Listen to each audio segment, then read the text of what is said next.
अलैकुम। मैं हूँ डॉक्टर साहिदा होमियो फिजिशियन और आज का हमारा जो टॉपिक है वो पल्पिटेशन का है, दिल का धड़कना। जब दिल जो है धड़कता है ये ज़िंदगी की एक अलामत है। जब दिल नहीं धड़कता तो समझ लें कि हम मर गए, यानी ये ज़िंदगी के ख़त्म होने का नाम है।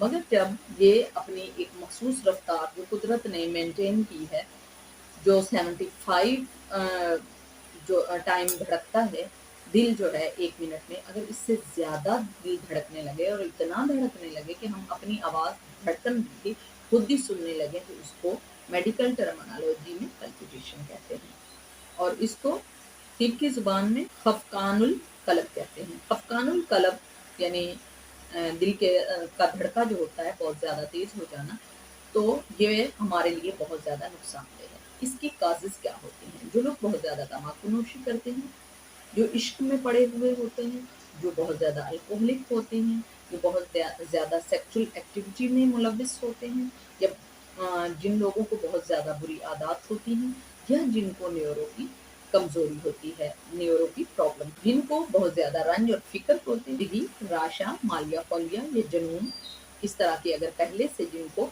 मसाइल हैं, तो उन लोगों को भी जो है पल्पिटेशन बहुत ज़्यादा तेज़ हो जाता है। और बाज़ औक़ात ऐसा होता है कि पल्पिटेशन इतनी ज़्यादा तेज़ हो जाती है, दिल ज़ोर से धड़कता है और आँखों के आगे अंधेरा छा जाता है और इंसान बेहोश हो जाता है।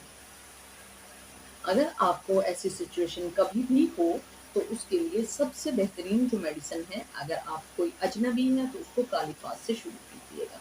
यानी आप जानते भी नहीं हैं कि वो कौन है और अचानक ही आया और आपके क्लिनिक के सामने गिर गया, या आप कॉलेज स्टूडेंट हैं और आप वैसे ही देखा और वो गिर गया, या आपके घर में ऐसी प्रॉब्लम आ गई तो कालीफास अगर आपके पास है तो सबसे पहले इमरजेंसी की सूरत में आप कालीफास दीजिएगा। अगर किसी को पहले से मिर्गी और दौरे होते रहते हैं, मालिया फौलिया जिनको होता है, तो उनके लिए भी सबसे बेहतरीन जो है वो कालीफास है। और अगर कोई शराबी है और उसने बहुत ओवरडोज़ ले ली है और उसके बाद पल्पिटेशन तेज़ हो गई है, तो उसके लिए भी आप कालीफास ही लेंगे।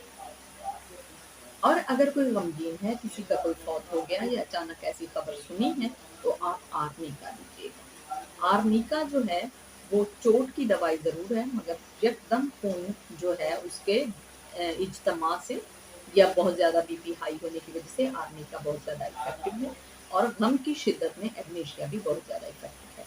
तो पल्पिटेशन के लिए ये मेडिसिन है, अगर आप ये देंगे तो पेशेंट जो है वो बड़ी जल्दी इंशाल्लाह ठीक हो जाए। जिन पेशेंट को बहुत खून की कमी होती है और उसकी वजह से पल्पिटेशन उनके ज़्यादा बढ़ जाती है, तो खून के लिए नेट्रम्योर बहुत ज़्यादा इफ़ेक्टिव है। आप ये ट्राई ज़रूर कीजिएगा। आज का हमारा यही टॉपिक था। अगर आपको पसंद आया हो प्लीज़ आप इसको लाइक कीजिएगा, शेयर कीजिएगा और सब्सक्राइब कीजिएगा। ओके, अल्लाह।